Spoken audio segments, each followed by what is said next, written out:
Bismillahirrahmanirrahim. Assalamualaikum warahmatullahi wabarakatuh. Alhamdulillahirrahmanirrahim. Allahumma sholli ala Muhammad wa ala ali Muhammad.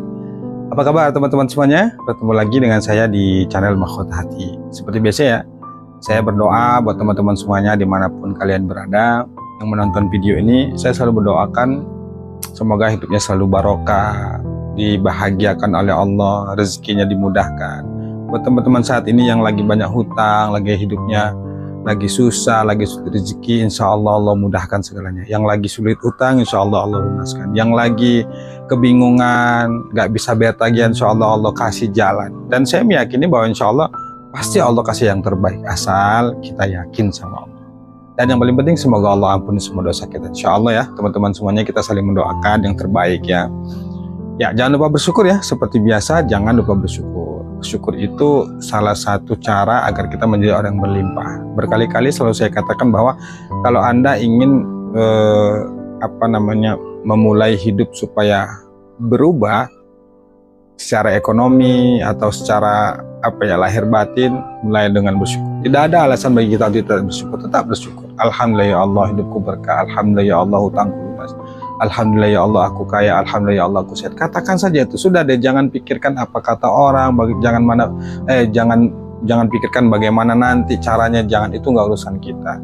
Yang penting kita terus saja bersyukur, karena Allah sudah sendiri berjanji siapa yang bersyukur maka Allah akan tambah nikmat itu. Baik teman-teman semuanya, seperti biasa ingin bergabung di grup Mahkota Hati, silakan ya hubungi nomor yang telah di bawah ini, itu nomor saya. Saya ada grup banyak sih, udah sampai berapa ya, ribuan gitu.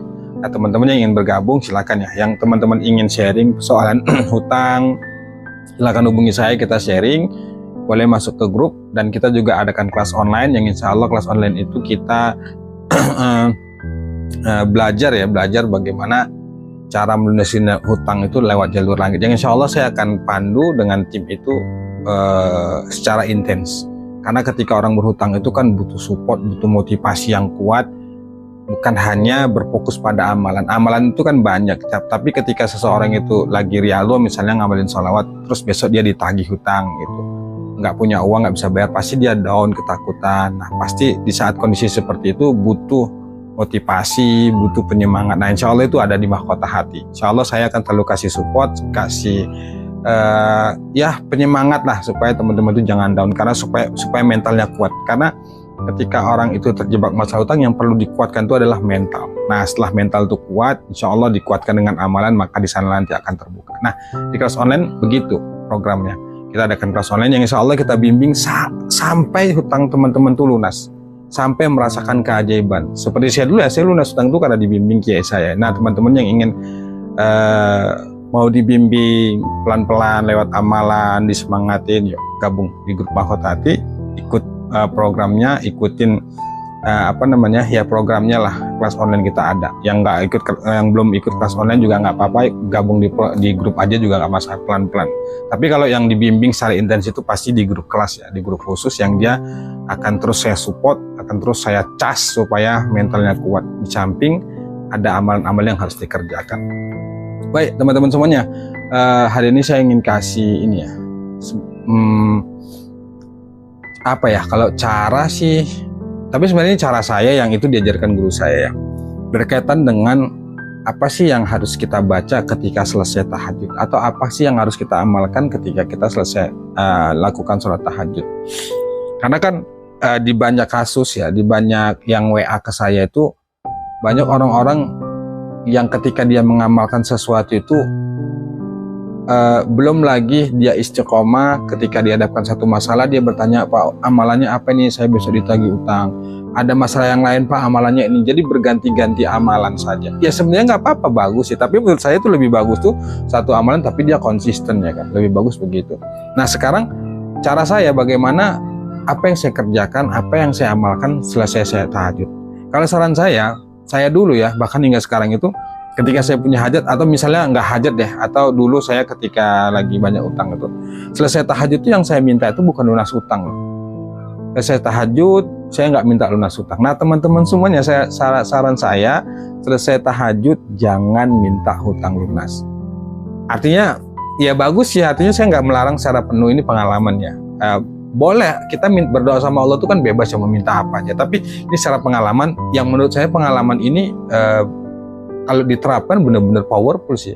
Bahkan sangat bagus gitu. Yang dia itu bisa mewakili semuanya. Kenapa saya katakan saya tahajud jangan minta hutang lunas? Karena jurus secara pengalaman saya ketika menyelesaikan hutang itu ya, perjalanan saya menyelesaikan hutang, saya selalu berdoa, ya Allah mudahkan rezekiku, ya Allah lunasin hutangku, ya Allah minta ini, ya Allah tolong ini. Selalu saya mintakan segala macam hal itu. Tapi yang saya rasakan yang terjadi itu adalah kemelekatan dalam pikiran dan hati saya. Artinya saya terus bertanya-tanya, dari mana jalannya ya? Apa iya ya? Apa bisa ya? Sementara saya penghasilannya segini, sementara saya kerjanya begini. Itu yang terjadi. Tapi ketika saya diajarkan guru saya bahwa mintalah satu hal yang satu hal itu bisa mewakili semuanya.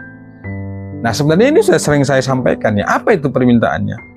Saya pernah bilang, kalau nggak saya di video sebelumnya saya bilang, udah deh jangan minta utang lunas, minta ampunan Allah aja dulu. Nah saya selalu lakukan itu. Ketika saya tahajud tuh saya nggak minta utang lunas, tapi minta ampunan Allah. Banyak istighfar sampai subuh. Sudah istighfar aja, astagfirullahaladzim, astagfirullahaladzim. Terus saya benar-benar menyadarin, mengakuin bahwa yang terjadi pada diri saya saat ini itu kesulitan, terpuruknya utang, nggak bisa bayar cicilan, sulit rezeki, nggak dapat pekerjaan dan lain sebagainya. Itu disebabkan karena dosa dan kesalahan saya. Jadi saat itu saya diajarkan kiai saya, guru saya, fokus minta ampun sama Allah. Nah di saat itulah saya coba membuang ego saya. Yang kadang-kadang ini ya, sebelum kesannya, kadang-kadang ini kita nih sering egois secara nggak sadar itu memaksa Allah harus sesuai dengan keinginan kita. Kita maunya minta utang lunas, besok maunya lunas. Kita minta rezeki lancar, butuh uang untuk bayar cicilan, maunya besok ada. Nah, itu secara nggak sadar tuh kadang-kadang memaksa Allah ya. Ya boleh-boleh aja kita meminta kepada Allah tuh bebas biasa. Ya tapi secara pengalaman saya tuh berpikirnya begitu. Akhirnya untuk menghindari itu semua, ya udah deh saya buang ego, semua masalah saya, utang saya itu saya lepaskan ke Allah, saya titipkan ke Allah, saya pasrahkan ke Allah. Biarlah Allah yang mengurus semua itu. Bagian yang saya lakukan adalah saya perbaiki diri, perbaiki ibadah dan banyak minta ampun. Saat itu yang saya lakukan. Makanya teman-teman yang ikut kelas online tuh, salah satunya saya bocorin aja sedikit. Salah satu yang harus dikerjakan saya tahajud itu ya banyakin istighfar. Sampai subuh, astagfirullahaladzim, benar-benar minta ampun. Nah, orang-orang yang rutin mendawamkan istighfar, apalagi di akhir malam gitu ya, Masya Allah luar biasa. Itu bisa mewakilin semuanya teman-teman. Bisa orang yang mendawamkan istighfar, orang yang minta ampun sama Allah, Insya Allah Allah akan berikan jalan keluar dari setiap masalah yang dihadapi. Allah akan berikan rezeki dari yang tidak terduga-duga dan banyak lain sebagainya. Nah saat itu yang saya lakukan adalah ketika saya tahajud, saya minta ampun aja sama Allah. Dan itu saya lakukan, saya latih selama 30 hari. Full 30 hari saya lakukan astagfirullahaladzim, astagfirullahaladzim. Nah kadang-kadang juga, sampai saat ini juga saya itu lebih banyak begitu ya. Berdoa itu, ya Allah berikanlah kebaikan untuk duniaku dan akhiratku. Atau ya Allah ampuni jika memang masalah yang hadir ini disebabkan karena dosa dan kesalahanku. Nah begitu juga dulu yang saya katakan, saya lakukan. Nah buat teman-teman semuanya saran saya deh, minta ampun aja dulu sama Allah. Udah deh, ente jangan pikirin bagaimana nanti bayar utangnya, bagaimana nanti cara Allah menolong, bagaimana nanti jalannya. Itu urusan Allah, itu wilayahnya Allah. Yang secara nggak sadar saya yakin teman-teman pasti berpikir kayak gitu. Ketika berdoa sama Allah mintanya pengen lunas utang, terus ente minta ampun sama Allah gimana nanti utangku gitu. Yang kadang-kadang secara nggak sadar itu kita itu seolah nggak meyakini bahwa Allah tuh bisa loh segalanya. Cara Allah itu banyak loh untuk menyelesaikan utang-utang kita. Maka saran saya coba deh latih ya, fokus minta ampun saya sama Allah. Bener-bener didawamin. Boleh deh habis sholat 5 waktu, subuh, zuhur, asar gitu, minta ampun sama Allah. Astagfirullah, banyakin istighfar. Astagfirullahaladzim, astagfirullahaladzim, astagfirullahaladzim. Apalagi di akhir malam ya, kalau itu kita lakukan itu sampai subuh, dah jangan amalin yang lain. Saran saya untuk melatih, boleh, bukan saya melarang untuk membaca Quran atau baca amal-amal, boleh silakan. Tapi ini sesuai pengalaman saya, kalau mau ini saya berbagi ya teman-teman. Tapi ini menurut saya benar-benar powerful. Artinya benar-benar mendidik jiwa kita, pikiran kita supaya pasrah dan yakin sama Allah bahwa hidup kita ini, masalah kita ini hanya Allah yang atur, hanya Allah yang bisa selesaikan. Nah itu yang saya lakukan. Nah buat teman-teman sekarang saran saya coba dilatih fokus minta ampun selama 30 hari. Jangan minta lunas hutang, jangan minta rezeki lancar, udah ente minta ampun aja sama Allah. Astagfirullahaladzim, astagfirullahaladzim. Apapun kondisinya, astagfirullahaladzim. Ente tetap minta ampun sama Allah. Renungin, ingat semua masa dosa-dosa yang Anda lakukan, kemudian Anda minta ampun tuh sama Allah. Bila perlu catat tuh semua dosa-dosa yang Anda lakuin tuh. Seperti dulu saya catat tuh semua dosa-dosa, semua dari yang kecil sampai yang besar yang pernah saya lakukan tuh saya catat di selembar kertas. Banyak, pokoknya dari hal kecil, misalnya melihat sesuatu yang yang dilarang atau bicara yang nggak benar itu saya tulis, berbohong segala macam tulis, kemudian sodorkan ke Allah di akhir malam di setelah tahajud. Ya Allah, ini daftar dosaku yang hamba tahu ya Allah. Baca tuh satu-satu minta ampun. Ya Allah, hamba pernah begini, ampun ya Allah. Hamba pernah begini, ampun ya Allah. Ampun ya Allah. Semuanya resapin, biarkan itu tumpah dengan air mata Anda sebagai penyesalan Anda, bentuk keseriusan Anda, tobat, minta ampun sama Allah. Urusan utang, urusan rezeki udah serahin ke Allah. Yang penting ente lakuin yang terbaik. Itulah yang saya lakukan. Nah, coba cara itu bedakan dengan yang Anda rasakan saat ini. Itu saya ya. Dengan saya melakukan itu, insya Allah hati saya itu, udahlah ya Allah, toh semua ini dunia ini milikmu. Ya udahlah ya Allah, saya pasrahkan sekali padamu. Kalaupun memang harus begini dulu, ya sudah, saya yakin insya Allah satu saat pasti ada kebaikan di masalah ini. Saya begitu. Coba buat teman-teman semuanya ya, hati itu fokus minta ampun sama Allah selama 30 hari. Jangan minta utang lunas, jangan minta rezeki lancar, jangan minta yang lain, jangan minta ya Allah besok ober utang gimana. Coba deh, jangan. Belajar memasrahkan kepada Allah dengan fokus minta ampun sama Allah. Coba rasakan itu. Apa yang Anda rasakan saya yakin pasti berbeda dari sebelumnya.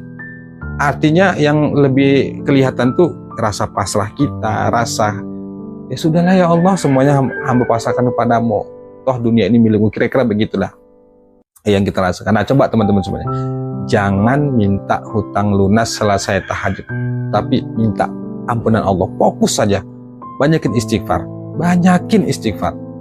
Nah, ngamalinnya selesai tahajud, boleh selesai 5 waktu istighfar itu 100 kali. Astagfirullahaladzim, astagfirullah, ampuni ya Allah. Selesai subuh, zuhur sampai dengan isya. Nah, di akhir malam misalnya tahajud, coba misalnya tergantung kita bangun subuh jam 5 gitu, atau kalau di sini jam 5, berarti jam 3 atau jam 4 tuh sholat tahajud. Selesai tahajud bebas mau 2 rakaat. Tapi dalam hal ini karena kita betul-betul sangat membutuhkan Allah, usahakanlah tuh tahajud tuh 8 rakaat tambah witir 3 rakaat jadi 11. Selesai itu banyakin istighfar. Astagfirullahaladzim, astagfirullah. Bila perlu baca tuh sayyidul istighfar. Allahumma anta rabbi la ilaha illa anta khalaqtani, dan segala macamnya. Lihat nanti di Google ya, sayyidul istighfar. Tapi yang saya amalkan tuh istighfar. Astagfirullahaladzim. Saya merenung, saya catat tuh semua dosa Anda. Kalau mau catat tuh banyak banget. Tapi itu aib ya, jangan tahu siapapun.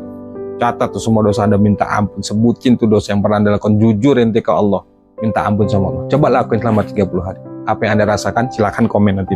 Silahkan WA nanti ke saya ya. Insya Allah, mudah-mudahan nanti teman-teman percaya deh, pasti akan dirasakan ketenangan, keajaiban insya Allah lahir dan batin. Demikian, Assalamualaikum warahmatullahi wabarakatuh.